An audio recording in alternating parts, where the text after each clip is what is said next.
Hi guys, I'm here at A Rocha, Kenya with Colin. Colin, do you want to just quickly explain what you do here? Yeah, hi. My name's Colin Jackson, and I'm the director of A Rocha, Kenya, having started it in 1999 here in Watamu. Yeah. Cool. And do you want to just quickly explain what this Save Our Forest project is all about? Yeah, thanks, Matt. Yeah, so one of our key projects we got now with A Rocha, Kenya is trying to save an area of forest that's inland from here and a bit north, that's completely unprotected. It's been, we've kind of known about it for many years. It was known to be home to a species of bird called a Clark's weaver that was suspected to breed there, and indeed we found it breeding in 2013 there. But in the process of looking for the weaver, we found an area of forest which is holding the Sokoke scops owl, which is a tiny little owl, about this size, 15 centimeters tall, and previously unknown from there, and otherwise only found in Arabuko Sokoke forest, which is a local forest which we've done a lot of work with, and there's a small population in northern Tanzania. Now in this area of woodlands, which we call the Dakacha woodlands, it's really being hammered for agriculture and for charcoal. Charcoal burning has become a major problem. So we figured the only way to try and protect it, because to try and get it turned into a nature reserve by government just doesn't work. It really doesn't work. There's been other attempts elsewhere and they've fallen flat in their faces in recent times. So we figured we need to buy it from the locals, work with them to help them improve farming methods, maybe give them a chance to put beehives in the forest, use it in sort of a sustainable way, and then hopefully mean in the long term we can actually protect it and keep it secure for, well, forever really. So we have now managed to raise funds and buy about 1,600 acres. We're looking to try and in the end protect about 10,000 acres, but there's a core area of about 4,000 acres, which we're 4,500 acres, which we're looking to try and secure immediately, which is quite good forest. Other areas have been flattened already, where we know the scops owl used to occur, but we want to also purchase those and let the forest regrow, so it's going to be a wonderful restoration project.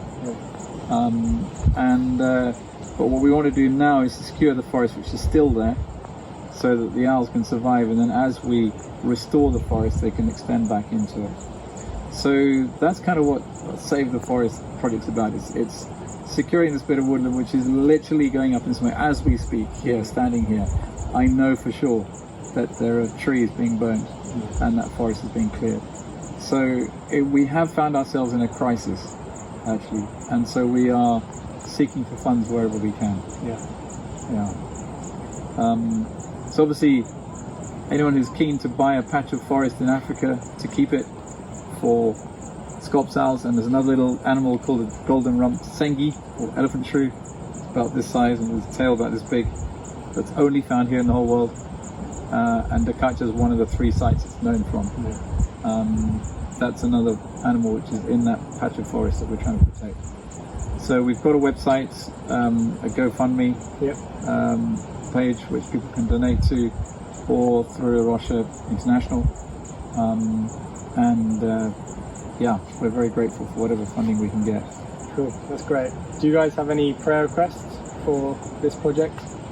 Yeah, absolutely, we do actually. I think we obviously pray that the funds come through, but I think also one of the things we'd like to do as A Rocha is to build relationships. We're really keen to develop good relationships with the community members around there. We have got good relationships in many ways. We're working with the churches. We've been doing creation care training with them.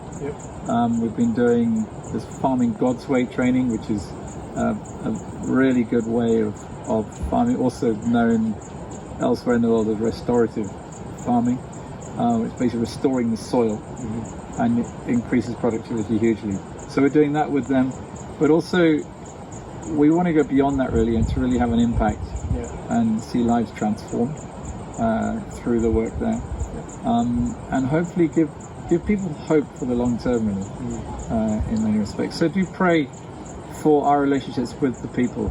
Pray for relations with the key leaders that are there, and also pray for the legalities, because currently we're just buying a piece of land. There's no title deeds. The area is being adjudicated now, and they're being mapped out and plotted, but there's no 100% guarantee that we will get the title deed.